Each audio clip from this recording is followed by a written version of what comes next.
What's going on over Mike Kadlick, Tayler Kyles here for CLNS Media outside of Gillette Stadium as the Patriots just wrapped up day 17 of their 2024 training camp. A long training camp so far, but a short practice here today. I counted an hour and 38 minutes on the dot after they wrapped up their kicking competition. We're going to take you through all of it here from start to finish. A reminder, we're powered by Game Time. Head over there, use code CLNS for $20 off your first purchase. And we're also powered by Prize Picks. Head over there and use code CLNS for a 100% deposit match bonus up to $100. We're going to start with the quarterbacks again today. Thought it was interesting. There's a bit of a change in Jerod Mayo's tone towards the quarterback competition we saw really throughout the summer.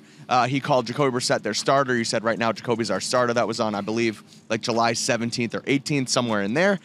He said it prior to training camp as well throughout OTAs. Jacoby Brissett is our starter.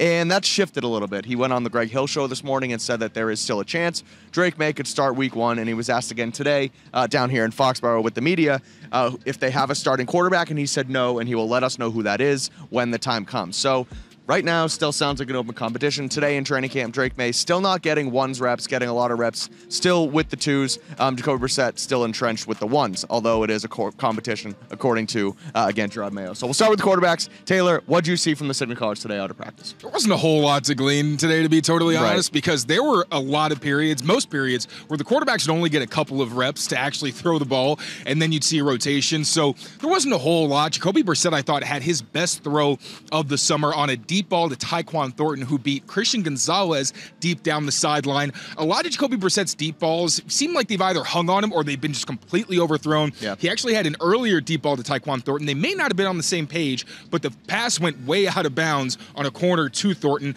But yeah, that pass I thought was really solid. Actually asked Jacoby Brissett, your deep consistency has been kind of, all up and down a little bit. Yeah. Is that a chemistry thing? He actually didn't agree with that. He said that, I wouldn't necessarily say that. I think it's been fine.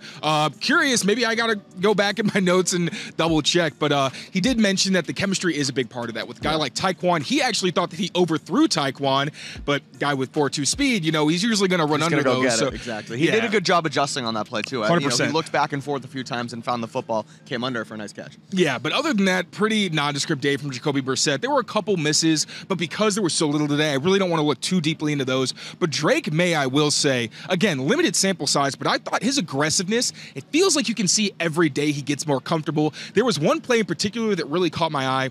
The Patriots, one of their core defensive switch-ups is they'll look like they're in cover one, so man coverage with a single high safety, then they'll rotate to cover two. A lot of the times that can confuse quarterbacks because your read is completely different after the rotation. Typically, Drake Maye has seen that, and the defense is using this as an opportunity to force him to throw underneath. Today, he went downfield connecting on another corner route to KJ Osborne. 3 days in a row, we've seen those two show chemistry on that specific route. I really like that, him finally going downfield and attacking, even when the defense tries to force him to be conservative. Another thing that really stood out to me about Drake Maye today was the anticipation. Now, we've seen that throughout camp, but there were a couple of throws today where it really stood out. There was one on a curl to Kayshon Boutte during a 1-minute drive where, in those situations, the other team knows you're going to throw. They know there's a certain distance you have to get, so anticipation can be huge. He threw the ball well before Kayshon Boutte even started to break on his route for completion. That one really stood out to me. So I think Drake had a couple misses himself. Again, not a perfect day for either quarterback, but I think their highs were definitely notable. And again, Drake Maye just continuing to look like he's comfortable in this offense. Let's stay on the wide receivers for a second. Yesterday we talked about how there was it was a session during, later on in practice, 11 on 11, and Jaylen Poke gets some run with the first team offense. Today, we saw that again. He's in there. It's him, Demario Douglas, and Tyquan Thornton as that, sort of first 11 personnel grouping.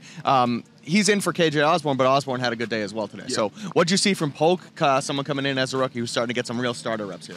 Yeah, he didn't really do a whole lot in today's practice, but still, the fact that he's been elevated over KJ Osborne, who we all saw as basically a Kendrick Bourne replacement, where he's the veteran who's super reliable, you know what you're going to get out of him, and probably is going to get a lot of the reps. So seeing Poke in that kind of role definitely stood out, although I will say, KJ Osborne's still a very high-volume target, as he has been throughout the summer. Still looks reliable, just not going to give you the juice like a Thornton or a Poke, but nothing against KJ Osborne. I really think it's more an indication that Jaylen Poke is starting to come on. Transition over to the offensive line, where not as much shuffling back and forth between positions as we saw yesterday, but notably, Layden Robinson starts 11 on 11 periods at left guard in for City So, and later on, Caden Wallace comes in and takes some reps with the ones at right tackle. He wasn't the starter there. Okorafor was there to start 11 on 11s, but again, those two rotating, you're seeing the two rookies in on that first offensive line. What did you see from them, and what do you make of them getting some actual, chance to compete and play on that first line. Yeah, we got to speak to Layden Robinson, and he mentioned that the strike system in Scott Peters really has helped him improve.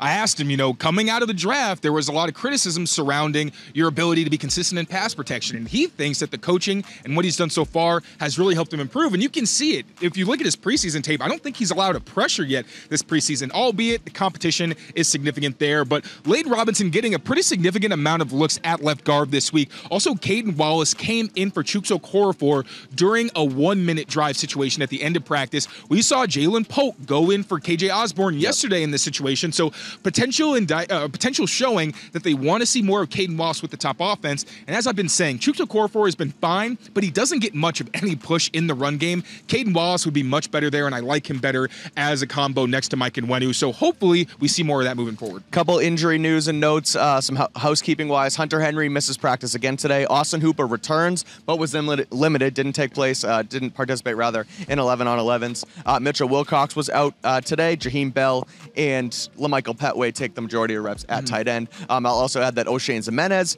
and Josh Uche were both not out here for a second day in a row, so not looking good as far as depth goes in that edge rusher room after trading Matthew Judon. And even Raekwon McMillan, who we saw on the edge, more of it is a Jelani Tavai type where it's mostly against the run, not really asking him to get after the passer. He also was limited in today's practice after being one of the standouts specifically this preseason. And finally, after yesterday, it looked like Joey Sly took some stranglehold over that kicking position. Chad Ryland outperforms him today, goes 3 of 4 in the kicking competition. Joey Sly goes 3 of 5, missing one at the end of a 2-minute drill where it was after Jacoby Brissett set them up with a nice throw to Tyquan Thornton. They run it up the middle with Ramondre Stevenson, but Sly can't connect. So did Ryland take over a little bit here, or do you think it's still Joey Sly's job to lose? Now we're getting to the point where it's starting to be back and forth. It was Ryland winning for a while, then it was Sly. So now I think Ryland's going to need consistent days. I think he's also going to need a good performance against the Commanders, but is it still a competition? A little bit more than it was yesterday, yes, but it still feels like Joey Sly has a pretty decisive advantage. Slower day here in Foxboro, but with a lot of competition going on. Mentioned the kickers there and the quarterbacks as well. So that's going to do it for our Day 17 recap from Patriots Training Camp. Make sure to rate, review, and subscribe to the channel. Like the video as well, and check out all of our written work at CLNSmedia.com. Make sure to subscribe to Patriots Press Pass for all your Patriots news and updates on YouTube, and for all our written work, make sure you check out CLNSmedia.com.